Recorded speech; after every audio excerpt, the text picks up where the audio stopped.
And hello fellow Techers, Space Bandit here with another episode of WOT Tanks, and today we are back in AMX 30B. Yes, one of my favorite machines. Boys and girls, this tank is fantastic and I love playing it, especially when I have really bad stretch of games. If I get into this tank, I know I will have a good game. Now, the reason I'm showing you this game, because I figured a better way to play on Erlenberg or Kampenberg or whatever you want to call it. Erlenberg is one of those maps that it's wide open and it's pretty campy. Most of the TDs sit in the back. Most of the heavy tanks try to push through the flanks.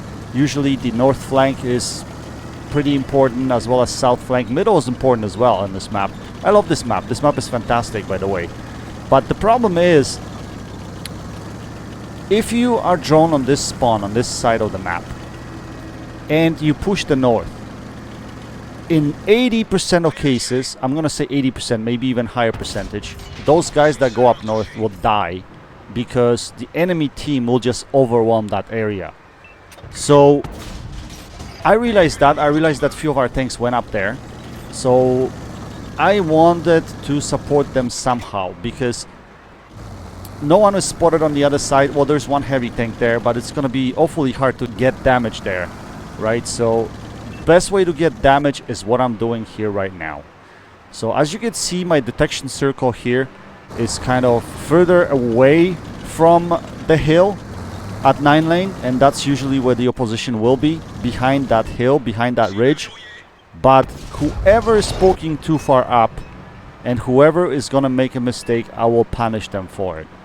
And that's exactly what I'm doing. So this is new way I started playing it. So what I am doing in this situation is I'm supporting my guys that went north, and I'm trying to drain these guys in health a little bit here and there.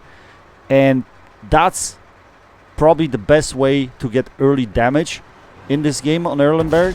Use those buildings in front of you if you need to, in order to protect yourself. But yeah, if you have a decent crew with good camo, you should be able to sit just the way I'm sitting right here and fire without really being detected, to be honest.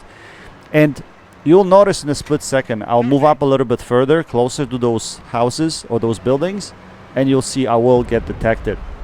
And I will show you here. I'm doing this right now. I'm moving a little bit closer. I think I kind of disregarded the detection circle. That was my problem, and I shouldn't have moved in that close, but I did. And you'll see what happens. Anyway, I still have shots here, so I'm going to target this E100. We're going to put some shells into him. Now I get spotted. So now what I'm going to do is, no one's shooting at me yet. I'm not targeted, so I'm going to put one more shell into this E100.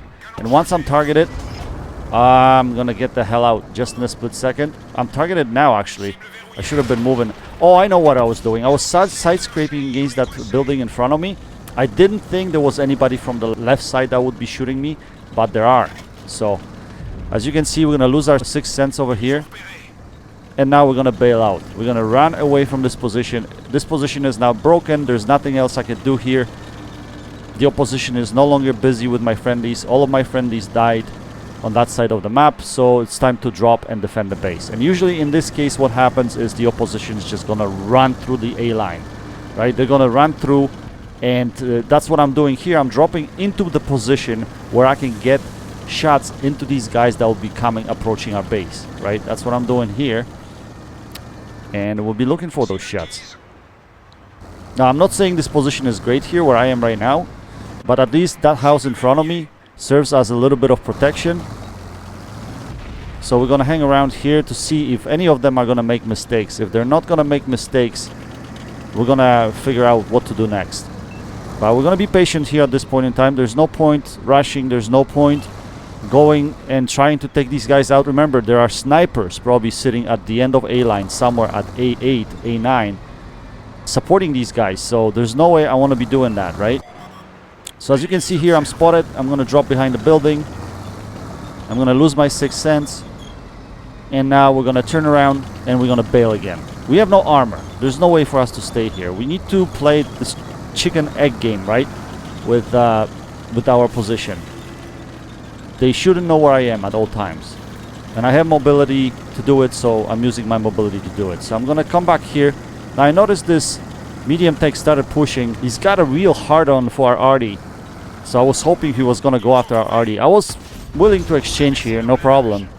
But he doesn't pay attention to me at all. He's going for the Artie. It's his top priority, taking that freaking Artie out. I don't blame people.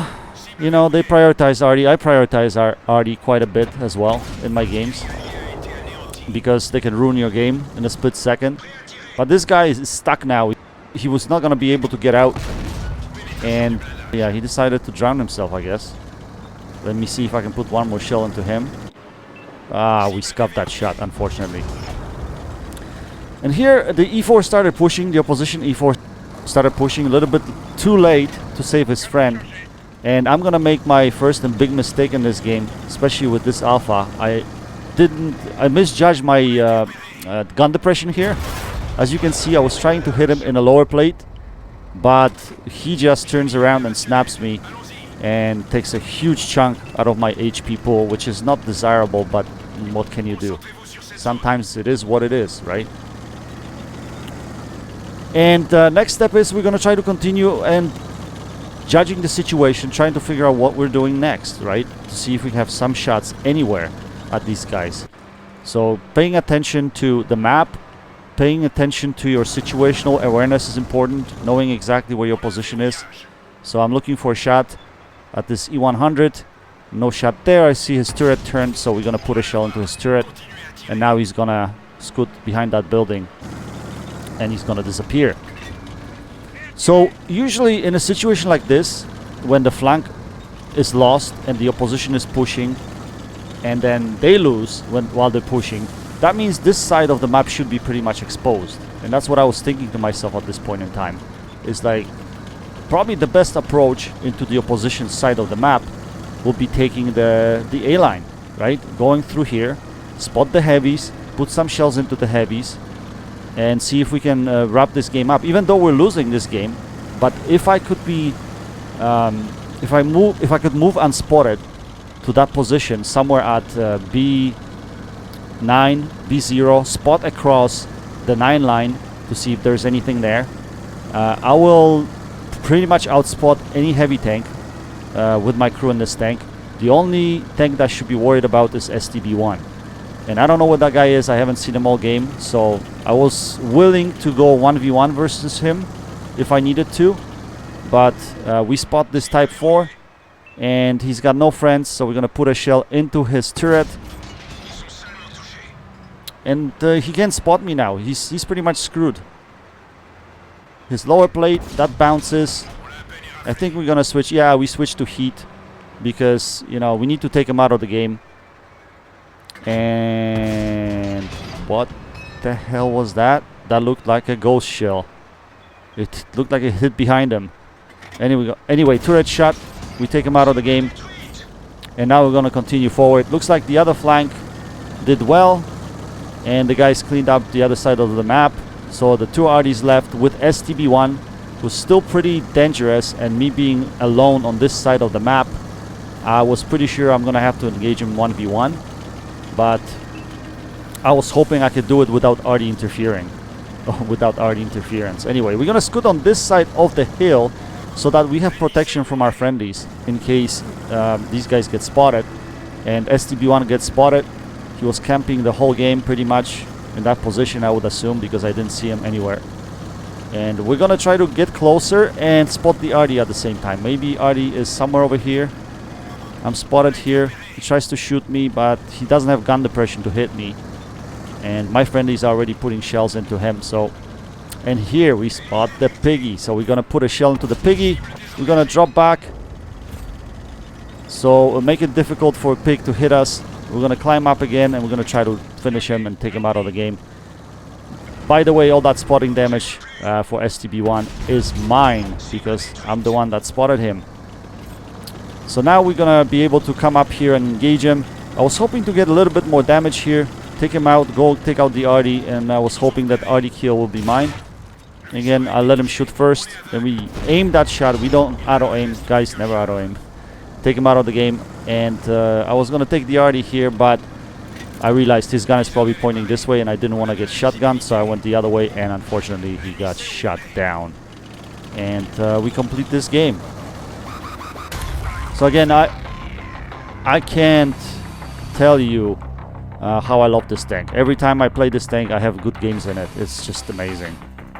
And I still have, I think, over 6k damage game that I haven't shown you guys, but it's in third person, unfortunately. So, because again, my capture card crapped out. Anyway, it's only class 2 game, but again, I wanted to show you how I play this map on the other spawn. We still finish with 5,000 damage, with 25 assisted damage. Quite nice game in AMX 30B. We finish on top of the team with 1371 base XP, 4 kills, 5,000 damage. Very nice. We fired 23 shells, we had 19 direct hits and 15 penetrations. Anyway guys, I hope you enjoyed this video. If you get a chance, go and check out Guy72 and Garadingi. That's it for now. Until next time, happy tanking. Space Bandit checking out.